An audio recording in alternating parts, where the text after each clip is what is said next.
हमारे चैनल को सब्सक्राइब करना मत भूलिए। अगर आप मोबाइल से वीडियो देख रहे हैं तो हमारे चैनल के नीचे एक बेल का आइकन या घंटी होगी। आप इस आइकन पर क्लिक करके नए वीडियो अपलोड होने की नोटिफिकेशन या सूचना अपने फोन में पा सकते हैं।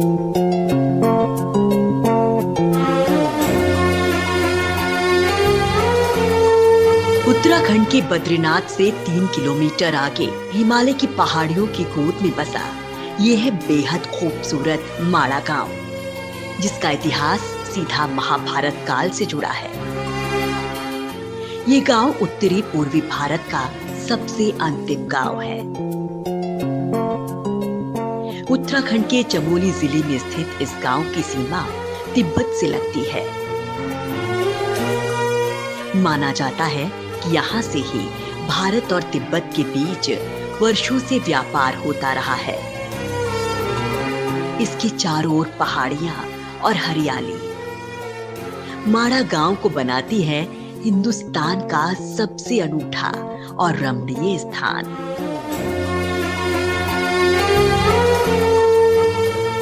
अपनी सांस्कृतिक विरासतों और अनूठी परंपराओं का निर्वहन करता माड़ा गांव बद्रीनाथ से कुछ ही दूर गुप्त गंगा और अलकनंदा के संगम पर स्थित है।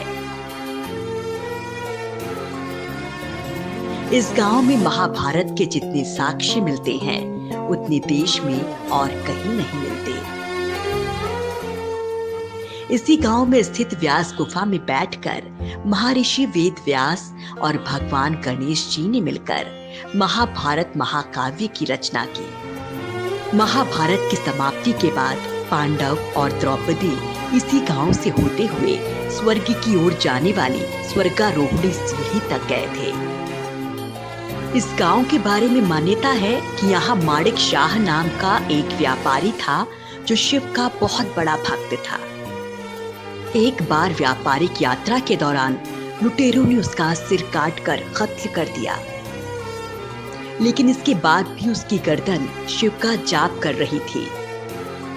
उसकी श्रद्धा से प्रसन्न होकर शिव ने उसकी गर्दन पर वाराह का सिर लगा दिया।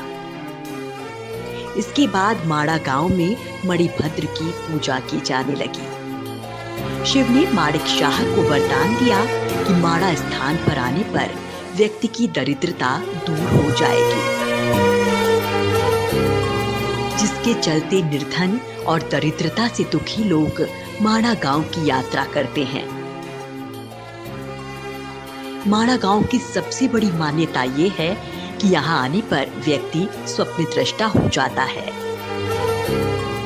जिसके बाद वो होने वाली घटनाओं के बारे में अनुमान लगाने लगता है।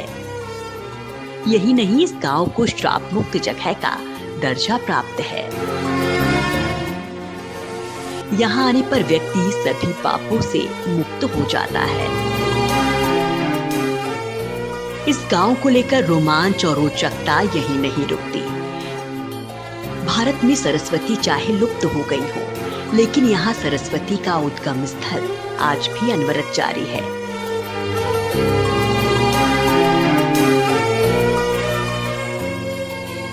लेकिन इससे थोड़ा आगे जाकर ये नदी अलकनंदा में समाहित हो जाती है। नदी यहाँ से नीचे जाती तो दिखती है, लेकिन नदी का संगम नहीं दिखता। यहाँ के लोग इसकी 2 वजह बताते हैं। पहली ये कि महाबली भीम ने रुष्ट होकर गदा से भूमि पर प्रहार किया, जिससे ये नदी पाताल में चली गई। और दूसरी, भगवान गणेश वेदों को लिख रहे थे, तब उनके कार्य में सरस्वती नदी बहुत ज्यादा शोर कर व्यवधान डाल रही थी, जिसके बाद रुष्ट होकर गणेश जी ने इन्हें श्राप दिया कि आज के बाद इससे आगे तुम किसी को नहीं दिखोगी। इसके पास में ही स्थित है भीम पुल, जो महाभारत की वास्तविकता का सबसे बड़ा गवाह है। कहा जाता है कि जब पांडव स्वर्ग को जा रहे थे तो उन्होंने इस स्थान पर सरस्वती नदी से जाने के लिए रास्ता मांगा, लेकिन सरस्वती ने उसे अनसुना कर मार्ग नहीं दिया। तो महाबली भीम ने 2 बड़ी शिलाएं उठाकर इसके ऊपर रख दी। इससे इस पुल का निर्माण हुआ, जिससे पांडव आगे चले गए और आज तक ये पुल भीम पुल के नाम से जाना जाता है। सरस्वती नदी आज भी भीम पुल के पास बहुत ज्यादा शोर करते हुए बहती है।